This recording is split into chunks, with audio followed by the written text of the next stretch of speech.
Forgive me, Allah. وہ کیا کسی نے کہا تھا دوپہر کو سلا دیتی ہے بچوں کو وہ اس ڈر سے گلی میں پھر کھلونے بیچنے والا نہ آ جائے۔ کبھی ہم نے ان لوگوں کے درد کو بھی سمجھا، ہم نے کبھی سیرت کے ان پہلوؤں پہ بھی غور کیا۔ آج ہم اپنی بیٹی کی شادی کرتے ہیں تو اس کا جہیز چارپائیوں پہ بچھا دیتے ہیں، اور ہمارے دیہاتوں میں رواج ہے کہ خاتون کو کہتے ہیں کہ جاؤ پورے محلے میں، پوری بستی میں جا کے ڈھنڈورا دے دو کہ بیٹی کا جہیز دیکھ لو۔ یار دیا تو اپنی بیٹی کو ہے اور تحفہ دے رہے ہیں، لوگوں کیوں دکھلا رہے ہیں؟ صرف داد وصول کرنے کے لیے۔ ملک صاحب نے، خان صاحب نے، چودھری صاحب نے حد کر دی، کمال کر دی، بڑا دیا، اپنی بیٹی کا گھر بھر دیا۔ یار تم نے تو داد وصول کر لی، چوپالوں میں، بیٹھکوں میں تذکرہ بھی چلا، تندوروں پہ عورتیں باتیں بھی کرنے لگی، تمہارے نام کے جھنڈے بھی گڑ گئے، لیکن تم نے نہ سوچا تمہاری بیٹی کا جہیز دیکھنے کے لیے یتیم بچیاں بھی آئیں، تمہاری بیٹی کا جہیز دیکھنے کے لیے اس بوڑھے مزدور کی بیٹیاں بھی آئیں جو صبح اٹھ کر کے مزدوروں والے اڈے پہ جا کے بیٹھ جاتا ہے اور اس کو بوڑھا سمجھ کے کوئی قبول نہیں کرتا، اور وہ کہتا ہے مجھے 10 روپے کم دے دینا، مجھے ساتھ لے جاؤ، لیکن اس کو کوئی ساتھ لے جانے کے لیے تیار نہیں ہوتا۔ جب دھوپ خوب چمک پڑتی ہے اور اسے مایوسی ہوتی ہے کہ اب کوئی لینے نہیں آئے گا، تو وہ ڈبہ لٹکا کر کے روٹی والا گھر جب واپس پلٹتا ہے تو کوئی جانتا ہے اس کے قدم کتنے بوجھل ہوتے ہیں۔ آج وہ اپنی بیوی کو گھر سے نکلتے کہہ کے آیا تھا کہ جو رقم ملے گی اس کا آٹا لے کر کے آؤں گا، اس کا گھی لے کر کے آؤں گا۔ آج وہ خالی ڈبہ روٹی کا واپس جب پلٹا کے لے جا رہا ہوتا ہے، اس کے لیے گھر کی دہلیز نہیں ہوتی، پل سرات ہوتی ہے،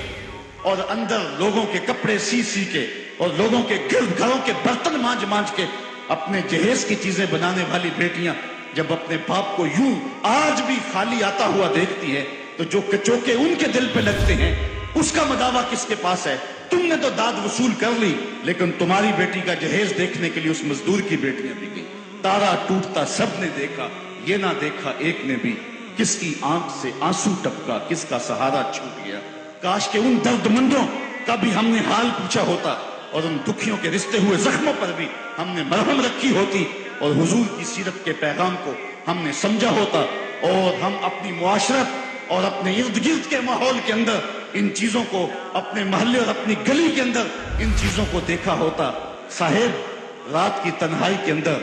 غریب کے گھر میں جا کے جو ہے وہ پیسے پھینک آنا، یہ بہت مشکل کام ہے، اس سے معاشرے میں داد نہیں ملتی ہے، لوگ جو ہے وہ اخبارات میں اشتہار نہیں چھپاتے ہیں، یہ مشکل کام ہے، اس لیے انسان اس مشکل گھاٹی نہیں چڑھتا ہے۔ اللہ تعالیٰ سورۃ البلد میں ارشاد فرمایا فَلَقْتَحَمَ الْعَقَبَةَ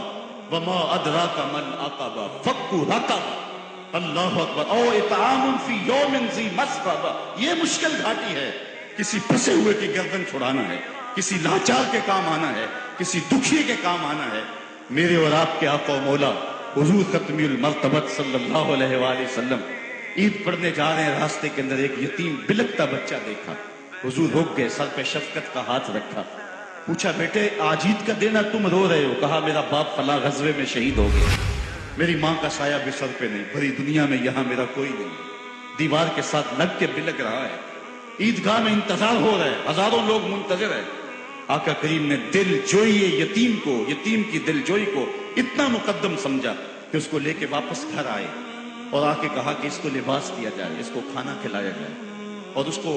جیسا حسنین کریمین کو لباس دیا گیا تھا ایسا اس بچے کو پہنایا گیا، کھانا کھلایا گیا۔ حضور نے احساس محرومی دور کرنے کے لیے مزید اس کے سر پہ شفقت بھرا ہاتھ رکھا اور مسکراتے ہوئے فرمایا کیا بیٹا تو اس بات کو پسند نہیں کرتا کہ محمد تیرا باپ لگے، عائشہ تیری ماں لگے اور فاطمہ تیری باجی لگے؟ اس نے کہا یہ رشتے مل جائیں تو اور کیا چاہیے؟ کہا آج کے بعد یہ تیرے رشتے ٹھہرے۔ ایک انگلی سے حسنین کو لگایا ہے، ایک انگلی سے وہ یتیم بچہ ہے۔ حضور عیدگاہ کی طرف بڑھ رہے ہیں، اور بھی بچے اپنے ماں باپ کے ساتھ جا رہے ہیں۔ یہ یتیم زبان حال سے کہتا ہے تھا تو یتیم، لیکن یتیمی کا مزہ آ گیا، مصطفیٰ کی انگلی تھام کے جا رہا ہے۔ تو حضور علیہ السلام کی سیرت جب نسل نو کے سامنے رکھیں،